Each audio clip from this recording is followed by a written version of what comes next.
जी sir, बताइएगा यहाँ D चौक में आए हैं आप लोग, यूटिलिटीज मालकान भी हैं, वर्कर्स भी हैं। कितने वर्कर्स और कितने मालकान यहाँ पर आप लोगों के साथ इस एहतजाज में शामिल हैं? ये हम यूटिलिटी स्टोर के 14,000 मुलाजमीन हैं और उसके साथ जो है हमारे साथ जो 1500 फ्रेंचाइज हैं उनके मालकान भी शामिल हैं और ये समझो हम तकरीबन 15,000 से ज़्यादा लोगों का मजमुआ है। आप यहाँ पे कहाँ से आए हैं? मैं सखर सिंध से आया हूँ। मैं सखर का रीजनल चेयरमैन हूँ यूटिलिटी स्टोर कॉरपोरेशन की यूनियन का।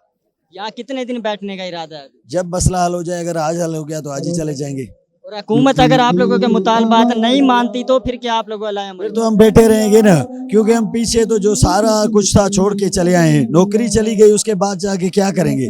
मसला तो मैं नौकरी का था, रोजी रोटी का मामला है। अब इन लोगों ने हमारी रोटी छीन ली है तो वापस जाके क्या करेंगे? डू और डाई की पॉलिसी है, यहाँ ही बैठे रहेंगे। हैदराबाद रीजन से आए हैं और अपना कराची जोन से आए हैं।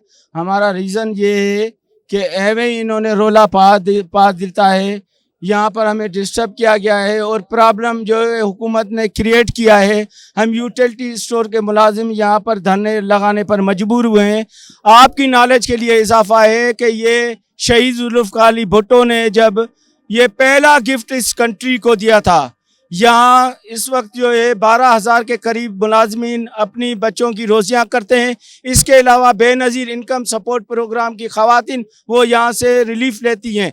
10 दिन पहले शहबाज शरीफ साहब ऐलान करते हैं सब्सिडी का और रात के अंधेरे में जालमाना कानून के तहत हमारे इदारे को ख़त्म करने की बातें होती हैं और मजबूरन हमें बच्चों को छोड़कर यहाँ आना पड़ रहा है। और भाई की बात को मैं कंटिन्यू करूँगा कि हम सब कश्तियाँ जला कर आए हैं। अगर हुकूमत ने हमारा कुछ नहीं किया तो जो भी होगा, जीना होगा, मरना होगा, जेल में जाना होगा, जो भी होगा, लाशें भी हमारी यहीं पे दफन होगी।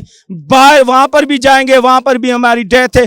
क्या हम अपने बच्चों को तालीम दे सकेंगे? क्या हम अपने बच्चों को रोजियां दे सकेंगे? हम कहाँ जाएंगे? लिहाजा मेरी बिलावल भुट्टो साहब आपसे रिक्वेस्ट है, आसिफ अली जरदारी साहब आपसे रिक्वेस्ट है, आसफा भुट्टो साहब आपसे रिक्वेस्ट है कि पीपल्स पार्टी का ये वतीरा नहीं रहा है कि इदारों को खत्म किया जाए। इस जालमाना फैसले को कंडेम करें और इसका बायकॉट करें और हमारे यूटिलिटी स्टोर के जो भी मुलाजमीन हैं उनमें से बेचैनी खत्म करें, इदारे को बहाल करें। असन तो यही मतलब जैसा बाहर की था जो मतलब मेरे 10-12 बच्चे ने और मतलब बस जाना नहीं चाहते, जरा मतलब गलत फैसला नहीं करना चाहिए और मतलब असि क्या कर सकते हो। असन तो जुल्म है कर ज्यादती की जो मरे एक दो सारे ने रिटायर होने अभी 22 साल 25 साल होने।